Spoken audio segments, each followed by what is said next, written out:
Los apóstoles salieron del Concilio Supremo con alegría, porque Dios los había considerado dignos de sufrir deshonra por el nombre de Jesús. Hechos 5:41. Buenos días. Los líderes religiosos de Jerusalén se encontraban ante un problema que se les escapaba de las manos. Seguramente habían pensado que con la muerte de Jesús, el movimiento que él había impulsado perdería fuerza. Sus seguidores, sin embargo, habían asombrado al pueblo, obrando los mismos milagros que se le atribuían al hombre de Galilea. Y multitudes se convertían día tras día a esta nueva secta. Decidieron arrestar a Pedro y Juan. Entonces el concilio los amenazó aún más. Pero finalmente los dejaron ir porque no sabían cómo castigarlos sin desatar un disturbio.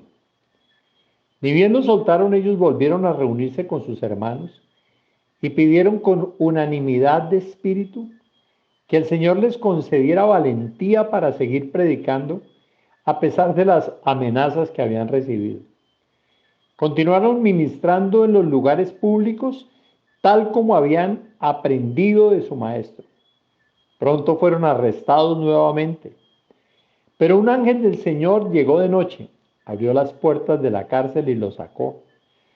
Luego les dijo: vayan al templo y denle a la gente este mensaje de vida. Y así lo hicieron. Ni bien amaneció, entraron al templo y comenzaron a ministrar. La guardia del templo no tardó en llegar y volvieron a apresar a los apóstoles, con cierto temor, porque no lograban entender de qué manera habían escapado de la cárcel. Esta vez, sin embargo, el ambiente en el concilio estaba cargado de furia. Algunos hablaban de ejecutar a los prisioneros, pero Gamaliel logró aplacar los ánimos con su sabio consejo. Los apóstoles, sin embargo, no salieron ilesos de esta situación. Fueron sentenciados a recibir azotes. La ley estipulaba que un israelita no debía recibir más de 40 azotes. Este límite no debe haber importado mucho al considerar el atroz dolor que producía cada latigazo sobre la espalda expuesta de la víctima. Los látigos empleados solían tener pedazos de huesos atados a sus flecos, de manera que laceraban horriblemente la piel del prisionero. Podemos imaginar que los discípulos terminaron con todas las vestimentas ensangrentadas por el castigo recibido. Lucas no nos ofrece ningún detalle de su condición, pero sí escoge resaltar la actitud con la que emprendieron el camino a casa. Estaban llenos de gozo, no por lo que les había sucedido, sino porque se les había considerado dignos de sufrir del mismo modo que su Señor. Esta clase de gozo requiere tener una perspectiva espiritual de la persecución adecuada. La misma es posible cuando entendemos que esta es la confirmación de que somos verdaderamente discípulos de Cristo. Revela que representamos una genuina amenaza para el enemigo y demuestra de manera clara y contundente que el Espíritu glorioso de Dios reposa sobre nuestras vidas. Por esto Pedro, quien fue uno de los protagonistas de este incidente, declara: no es nada vergonzoso sufrir por ser cristianos. Alaben a Dios por el privilegio de que los llamen por el nombre de Cristo.